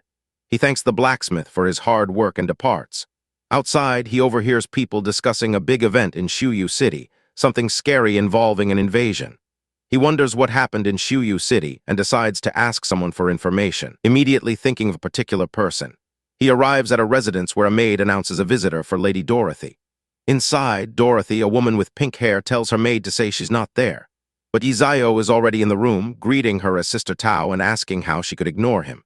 She sighs, calling him a little brat and complaining that no good ever happens when he appears, asking what he wants this time. He tells her he heard something happened in Shuyu City. He explains that the area near the city is being invaded by a gray fog that is likely to cover the entire city soon. Dorothy confirms she is also looking for information about the gray fog invasion. She says that according to the ancient records of the Supreme Palace, the fog's appearance seems related to an evil god. This evil god, she explains, is responsible for spreading plagues and viruses, and is so evil he doesn't even have a temple. Yizayo asks for the evil god's name, and she tells him it's Sekhmet. She warns him as his sis not to get involved in that mess. Yizayo, however, says that fortune favors the bold and he truly wants to visit Shuyu City. Dorothy offers to go with him, as the Supreme Palace asked her to investigate the matter as well. Yizayo is pleased, saying that having her with him makes him feel safe. She tells him to stop talking nonsense and that they will set off early the next morning, as she needs time to activate the teleportation array in Shuyu City. Yizayo agrees to the deal. Meanwhile, players on the forums are in a panic over the gray fog, describing it as a percentage-based health drain that killed them instantly. Others report that entire forests are being swallowed by the fog and NPCs are fleeing the city. Yizayo notes the issues in other major cities as well and wonders what the evil god is planning.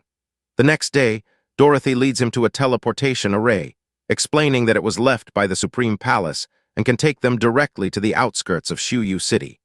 Yizayo remarks how convenient it is to travel with her. They step into the glowing portal and arrive in a lush, green area surrounded by lakes. Dorothy notes that the gray fog seems to be spreading faster than expected. She then says her investigation is her mission and that she won't accompany him any further, telling him to take care of himself. Yizayo bids her farewell and heads towards Shuyu City, noting many people leaving. He overhears their conversations. One laments buying a house just before the disaster, while another blames unlucky miners for angering the gods by mining near Shuyu Lake, dooming the whole city. They mention that only a little girl survived. Yizayo approaches and asks who this little girl is. After he explains he's been commissioned by the Supreme Palace to investigate, they tell him the girl's name is Aisha, a miner's daughter from Bishui district. They inform him she's been isolated in the church in Bishui City, but warn him to be careful as the gray fog infection is incurable. At the church, a guard stops Yahello, but steps aside when he declares himself a viscount of the Empire on an investigation. Inside, a woman named Xena is informed of the viscount's arrival. Yahello says he needs to check the gray mist on Asia. Xena warns him that the fog is highly contagious and incurable. He asks if a shield can resist the infection, and she replies that it depends on the fog's concentration. Yahello confidently states there's nothing to worry about, as his god of wealth shield can protect him from any density of fog, which increases Xena's favorability toward him. He approaches a small, blonde girl, Asia, who tells him not to come near or he'll get infected. He reassures her that he won't be infected as his shield protects him. He asks to see the small purple crystal bottle in her hand. Examining the item, a system panel reveals it's a strange toy that can offset the gray fog's damage, but is cursed, harming anyone but Asia who touches it, which Yahello confirms as he takes curse damage. He asks Asia where she found the bottle. She tells him she found it in a cave at Griffin Lake, west of the city, and that there are other things inside. He thanks her for the help and gives her a glass ball as a gift. He tells Xena he's going to Griffin Lake, which she notes has been invaded by the gray fog. He confidently says he's going to deal with the gray fog, which impresses Xena and further increases her favorability. As he approaches Griffin Lake, he notes the damage from the fog is increasing. He sees other people in the mist and realizes it must be someone from the Supreme Palace. It is Dorothy and her party, arguing about whether to proceed. Just as one man suggests they retreat, Yahello casually greets Sister Tao. She is surprised to see him and asks why he is there after he already went to the city to gather information. He explains his investigation yielded some clues, then casually walks deeper into the dense fog, leaving her and her party stunned by his nonchalance. One of Dorothy's companions asks who he is, while another asks her what they should do. Spurred on by Yahello's boldness, Dorothy declares that she will never admit defeat and that they must go in. Deeper in the fog, Yahello coughs as the damage ticks up, realizing he must be close. He arrives at the polluted Griffin Lake, a desolate mess. He spots a cave and enters, finding it filled with purple crystal bottles and a strange red light in the distance. He follows the light and discovers a basement with another god statue. At the center of the room is an altar with an aquamarine glaze plate, which he identifies as an unappraised divine artifact. As he reaches for it, the statue behind him begins to move. A voice addresses him as a dear visitor from afar and asks if he is resolved to begin the trial of the Holy Spirit. Before he can answer, a powerful force pulls him into a portal. He lands painfully in a massive gladiatorial arena. A voice declares that he is a courageous visitor and that the challenge can only be ended by death. The first opponent is announced, the wrestling giant Abac, a level 48 Lord Boss. Yahello is shocked to be facing a Lord right from the start, realizing the intensity is even greater than his upgrade trial. He summons Xiao Hui, who quickly attacks the giant. The giant roars in fury, its skin turning red as its defense increases. Yahello then summons Xiao Luo, the Phoenix, to join the fight. The Phoenix unleashes a powerful stream of fire that engulfs the giant, causing it to fall to the ground. Defeated, Yahello receives a notification that Luo Huang has leveled up, followed by another announcing the successful kill of the Overlord boss Abac. Several items drop, including an epic shield and 2 dark gold items, and Yahello celebrates his profitable victory. A voice from above congratulates the brave outsider, but warns that he will now face the true cruelty of the arena. A second giant, a female named Alec, descends into the arena. The system identifies her as another level 48 lord, the swift giant Alec, and the description warns that escaping her is impossible. She furiously declares that he will pay with his life for killing her husband, Abac. She begins to cast a spell, and Yahello realizes she is trying to resurrect her husband. He quickly orders Xiao Luo and Xiao Hui not to give her the chance. Both pets unleash their breath attacks simultaneously, blasting Alec. Despite the powerful attack, which kills her instantly, the resurrection is successful, and Abac rises again, shouting that giants are immortal. The resurrected giant roars, demanding his warhammer and vowing to fight Yahello for killing his wife. Annoyed, Yahello tells his pets they aren't done yet and orders them to bomb the couple. They launch another combined fire attack, finally destroying the giants for good. Yahello inspects his new loot, an epic-grade Alex Swift dagger and a dark gold Abac's light armor. He grins, pleased to have acquired another epic weapon. A robed figure on a high platform announces that Yahello's will and strength have been recognized by the Holy Spirit, and that the road to sainthood will now be open to him. The figure then unleashes a world-destroying Holy Spirit. causing the massive stone arena around them to violently tremble and crumble. Amidst the ruins, Yahello wonders what unique mechanism could be at play. A dark, imposing statue rises from the rubble before him. He spots a glowing green object atop the statue's pedestal and wonders if it is a god weapon. As he picks it up, the statue, now revealed as a shadowy entity, roars at him to put it down, claiming he is not qualified to touch it. Yahello recognizes the familiar gray fog swirling around the being and realizes it must be the one behind all the recent trouble.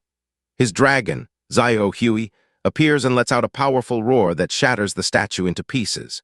Yahello asks what is wrong, just as a large, corrupted dragon materializes from the rubble. A system notification identifies it as the contaminated evil Holy Spirit, a level 48 heavenly dragon, and warns that it may be another version of himself. Yahello is stunned by the creature's resemblance to Yahello and its identical attributes. The corrupted dragon states that the lowly intruder has surprised it, and as a show of mercy, it will use the power Yahello brings to grant him a less painful death. It lunges forward, roaring for him to go to hell. As damage numbers appear on him, Yahello tells Yahello to seal the dragon's skills. Yahello attempts to cast a spell, but the corrupted dragon counters with its own forbidden magic, nullifying the attack. Yahello is shocked to realize that Yahello's magic has also been banned. Furious, he summons his fiery phoenix, Yahello, and taunts the corrupted dragon, asking why it isn't laughing anymore. The dragon is shocked to see he possesses a second beast. Yahello commands Yahello to beat their enemy to death. The two beasts clash violently in the starry sky, with Yahello ultimately overwhelming the corrupted dragon in a massive inferno. The corrupted dragon cries out in defeat as it is incinerated. As its body disintegrates, it warns that they will meet again, calling them insignificant mortals for daring to offend a god. A new voice suddenly thanks the hero from another world for driving away Sekhmet and liberating the Holy Spirit arena. A glowing crystal manifests, described as a certificate that qualifies him for the path to sainthood. At the same time, a system notification announces that he has triggered the only hidden mission, searching for the lost Holy Spirit just before he is teleported away. Yahello materializes outside the gray fog, musing about the constant stream of hidden missions. His companions, including the woman Tao, watch as the fog finally dissipates. When he fully reappears, Tao confronts him, asking what he did. Yahello casually explains that he smashed a statue of a god inside, causing the fog to clear. Tao becomes enraged, yelling at him for his audacity and jokingly offering to buy him a coffin. Yahello cheekily reminds her that he solved the problem for her supreme temple and asks how she plans to thank him, listing commissions and skill books as options. She accuses him of trying to take advantage of the situation. She then announces she must report back to the main city and promptly opens a portal to leave, much to his annoyance. In the newly liberated Shuyu city, the citizens rejoice, thanking God that the fog has finally lifted. In a dark, candlelit hall, a shadowy dragon creature named Semikit muses that it could break its limitations by consuming the powerful god powers it has sensed. As it begins to transform, a glowing blue-armored warrior appears, demanding to know if Semikit is abandoning its duty. Semikit calls the warrior a fool and declares that it will descend in its true form to put everything back on track. The armored warrior warns Semikit that it will be stripped of its god power if it missteps. Semikit flies away, vowing to devour the ignorant humans. Later in Shuyu City's Lord's Hall, a woman expresses her profound gratitude to Yahello for saving the city. He dismisses it as a small favor and asks after Aisha, learning she and the other infected citizens are well. The city lord, Dune, arrives to meet the hero. After introductions, a notification confirms Yahello has gained favorability with Dune and earned the title Friendship of Shuyu City. Yahello confirms to the Lord that the fog was related to the gods, but admits many details remain unclear. The city lord gives him a personal communication token, offering his aid in the future. After the lord leaves, Tao offers to teleport Yahello back to Fengai City. Upon arriving, Yahello is greeted by the dwarf Thor. He asks Thor to identify the green artifact plate. Thor sniffs it and declares it has a smell he hates, which is limiting its power. A system window identifies it as the Azure Glaze plate, an artifact designed to hold a legendary Holy Sentence-level item. Realizing he can't use it yet, Yahello puts it away and asks Thor to appraise some dark gold equipment he acquired. Thor agrees immediately. An unknown voice then informs Yahello that since he is approaching level 50, he must complete another level-up trial. Deciding to level up faster, Yahello and Yahello fly to the gravel wasteland, a desert teeming with level 50 sand thorn scorpions. Undaunted by the danger, Izao tells Zio Huey it's up to him. Zio Huey breathes fire on the scorpions, but Izao deems it too slow and summons Zio Luo. The Phoenix unleashes a massive fiery explosion, wiping out the entire swarm. Izao marvels at the incredible group damage. A flurry of system notifications announces he has reached the level 50 cap, unlocked new talent skills, and that Zio Huey has mastered the Dragon King Body skill, which grants it huge stat boosts and control immunity. Satisfied, he declares it's time for the promotion trial. Back in Fenghai City, he goes to the City Lord's mansion, intending to use the teleportation array to the Imperial City. The Lord informs him the main array was destroyed, but a hidden one exists in Duchess Sophia's mansion. Izao goes to her palace, where she greets him warmly. He explains his need to reach the Imperial City, and she agrees to try and activate her old, unused teleportation formation. She succeeds, and a glowing blue circle appears on the floor. As he steps onto it, she asks him to give her regards to the king. She then tells him he must remember to come back and find her. Izao materializes in the Imperial City, where he is met by level 80 guards. He introduces himself as Viscount Izao, and the guards respectfully lead him toward the World Temple. Izao arrives at the magnificent floating temple. He is greeted by a deacon named Abyssal, who asks what level of trial he will attempt. Izao declares he will take on the Abyss trial. Abyssal warns him of the immense, unknown difficulty, but Izao's mind is made up. Elsewhere, a prince named Karami is informed of Izao's arrival. Enraged that the man who killed his people has come to the capital alone, he orders his guards to teach him a lesson. Meanwhile, Izao enters the trial ground and finds it strangely empty of monsters, until a purple meteor crashes nearby. A monstrous level 50 Lord-level black tiger emerges from the crater. Noting its high health, Izao orders Zio Huey to attack. Zio Huey's flames damage the beast, and Izao encourages it to press the attack. The winged beast roars in pain before Zio Huey unleashes its dragon's power, defeating it in a massive blast. Izao collects the loot, an epic sword and dark gold rings. He tells Zio Huey to continue on as they venture deeper into the trial. In an observation room, a group of elders watches the trial through a crystal ball, shocked at how easily he defeated the Lord-level boss. They then see him defeat a second powerful boss just as quickly before the image in their crystal cuts to static after showing a giant foot. The lead elder concludes that their peeping eye was blocked by an overwhelming force. Back in the trial, now a desolate wasteland, Izao prepares for the final boss, which he suspects is an immortal-level monster. He approaches a dark castle as a system warning advises him to escape the extremely dangerous area immediately.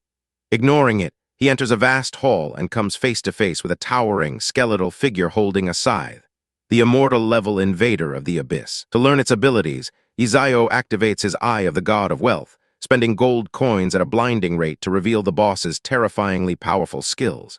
The invader warns that all who enter its domain will be reduced to ashes. Izao summons both his beasts, but the invader effortlessly dodges their initial attacks. The boss then unleashes a dark energy attack called the Abyss. The attack slams into Zio Huey, but the dragon retaliates with its dragon's supreme worldly authority. The powerful counterattack, combined with Zio Luo's assault, lands a critical hit on the invader, inflicting massive damage and placing it in a magic banned state.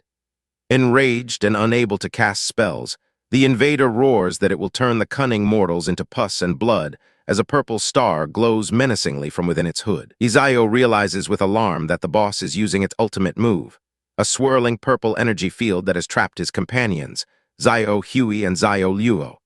He knows that if the skill is used, it will cause 100% true damage. Deciding he can only give it a try, he activates his money shield.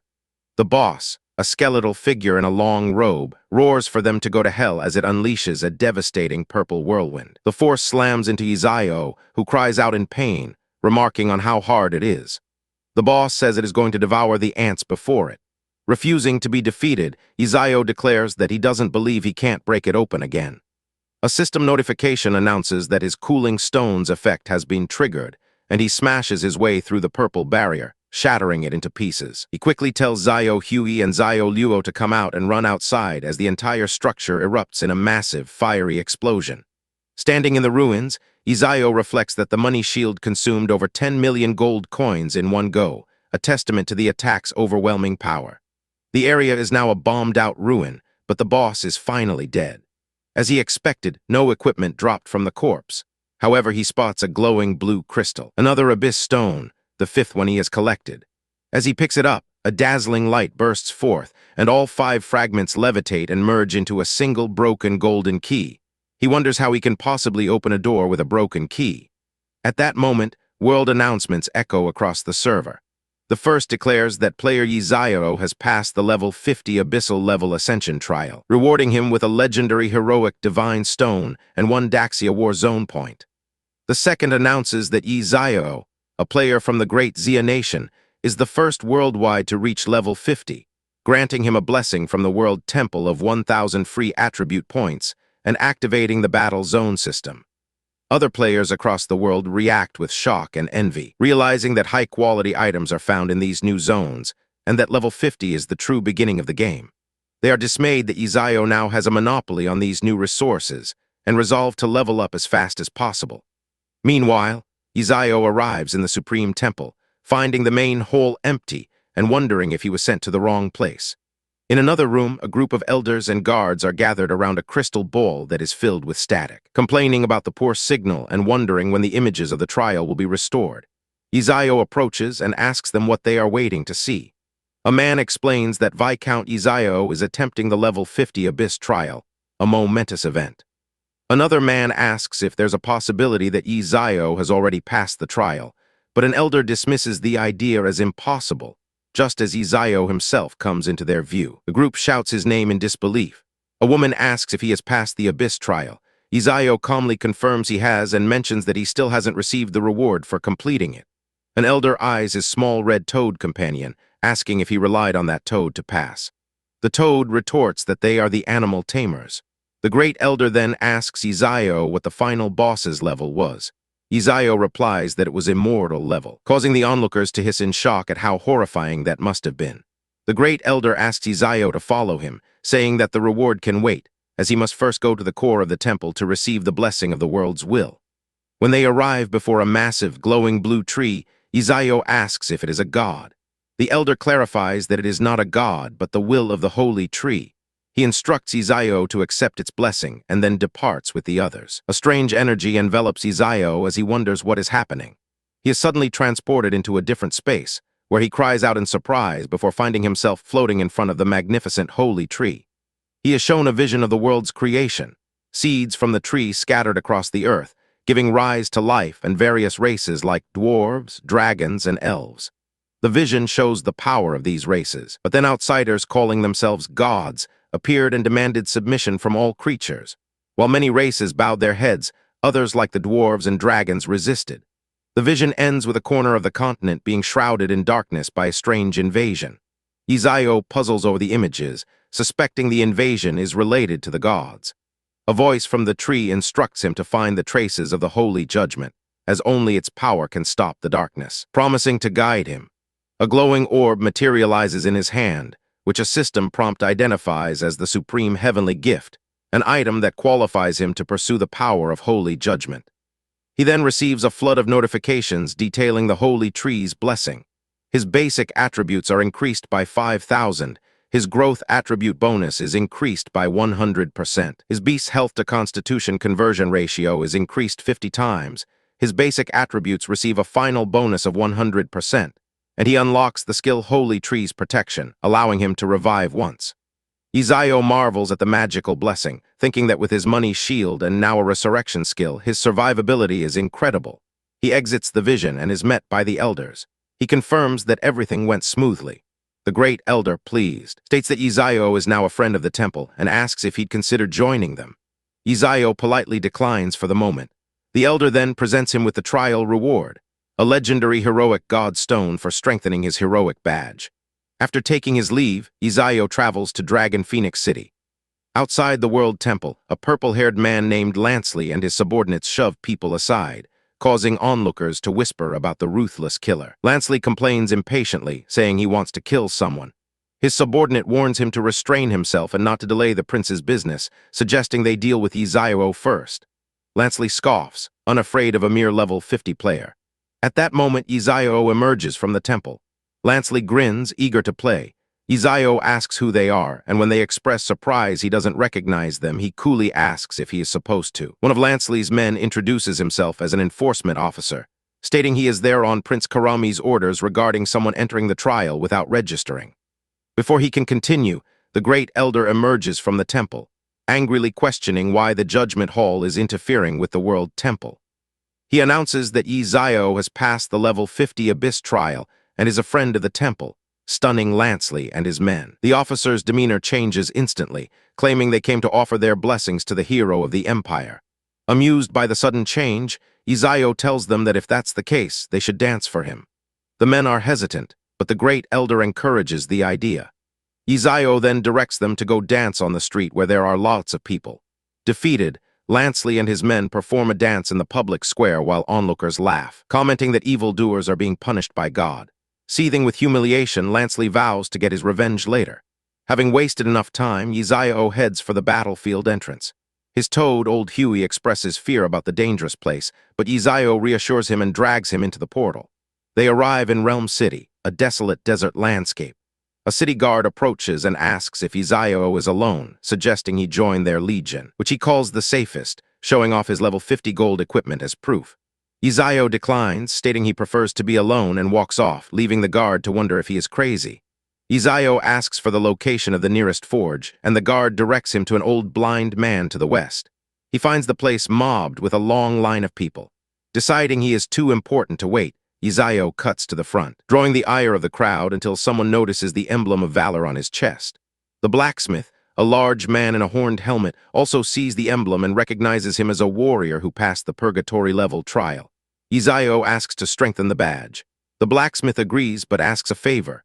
His son John is missing in the Lord's forest, and he will give Izayo an epic item if he finds him. Izayo accepts the hidden mission, and the blacksmith quickly gets to work, upgrading the emblem to legendary rank with greatly improved attributes. As Izayo leaves, the crowd doubts he will really enter the dangerous forest alone. A message from his supreme god gift then appears, giving him a riddle about an island full of life and a dark forest. Pondering the riddle, Izayo decides to focus on practical matters and heads to the battlefield entrance. The guards register him and give him a token needed to gain military merit. They watch in disbelief as he enters the battlefield solo, calling it a death wish. Inside, Izayo finds a desolate wasteland and is immediately swarmed by monsters. He summons his phoenix, Zayo Luo, who incinerates the creatures with a blast of fire, earning him a quick 570 combat merits. He feels it's still too slow, but then spots a large elite boss, grinning at the prospect of more merits. Elsewhere, a player named Talvin celebrates killing an elite boss and checks the rankings, only to find a new name. Izayo has taken the 1000th spot. He then watches in confusion as Izayo's name vanishes from the board. Meanwhile, Izayo's phoenix defeats its own elite boss, causing Zayo Luo to level up.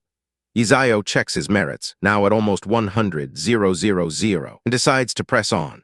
A world announcement then declares he has broken into the top 100 on the merit rankings, earning another war zone point, which causes a stir among players who are astounded by his rapid progress. Following the clues, Izayo arrives at a dark, foreboding wood, identifying it as the Lord's forest. His toad companion senses danger, but Izayo, eager to find Lord bosses, leads them inside. In a nearby stronghold, a commander of the Third Army is alerted that a massive boss and its horde, numbering in the thousands, are approaching. He rallies his warriors to defend their honor. A massive swarm of ice armor iron dark deer charges their camp, and the commander orders his shield guards to taunt them in batches while the archers provide covering fire.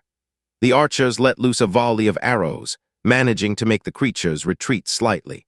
Just as a soldier declares victory, the commander spots a new, terrifying threat.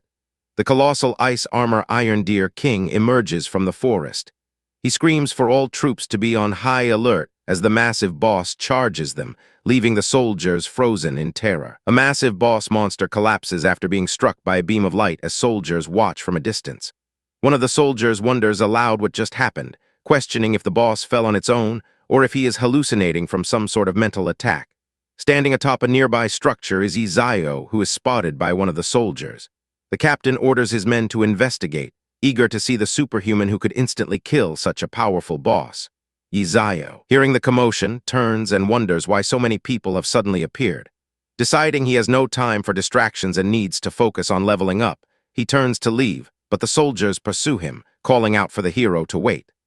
A captain orders his men to hold their position and observe the unbelievably powerful individual from afar.